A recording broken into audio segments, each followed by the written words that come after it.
Hi everyone, Dr. Simon Friley back with the Clinical Neurophysiology channel. I'm sorry it's been a little while since I put out some content, but it's just been super busy. I haven't had much of a chance. However, I'm actively researching the next topics, which I look forward to being able to present to you in the coming weeks or so, sort of getting back on that particular track. Now, quite interestingly, just in the meantime, I thought I'd just share this. Particularly for the neurophysiologists out there amongst you. Often you'll find us walking around with tape measures, and we need to use those really to measure different points between where we put our electrodes and stimulators and so on. And for a long time I've been trying to find perhaps a more digital alternative to that, and eventually I have happened across one of these devices. Now, I'm not going to recommend this for use, and I'll explain why in the course of this video, but this is made by Bosch. It's a laser measuring device, and it has a number of different heads which plug in.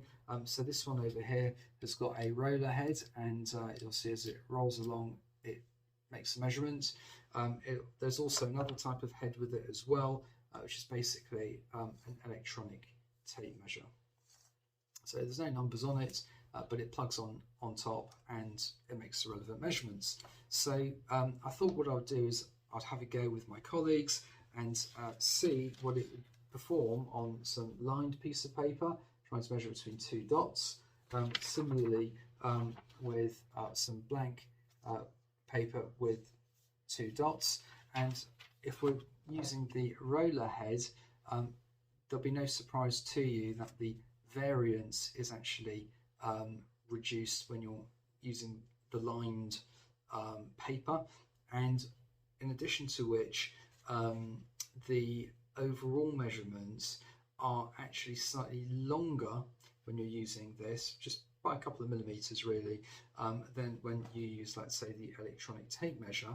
And that's no surprise really, because as you're moving it down, if you haven't got an absolutely straight line, then the distance will increase as you're going along, compared to something which is more inherently straight.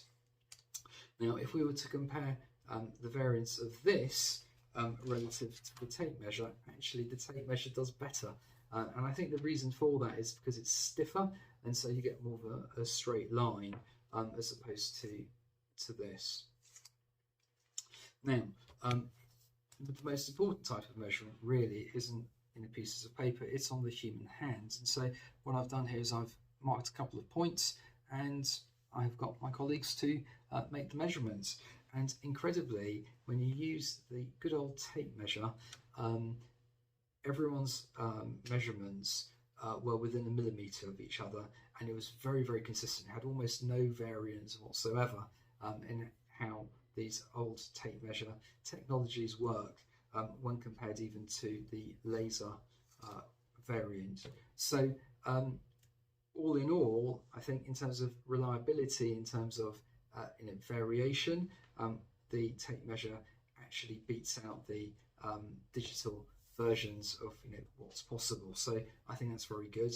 I also think in terms of cleaning, it's a lot easier to use these as well, because you just clean them down very simply.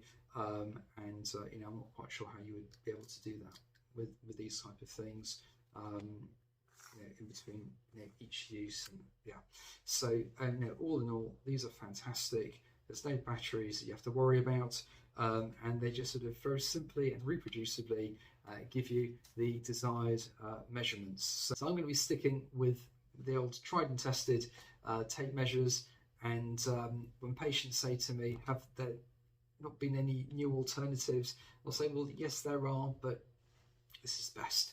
Anyway, stay safe and well, all the very best.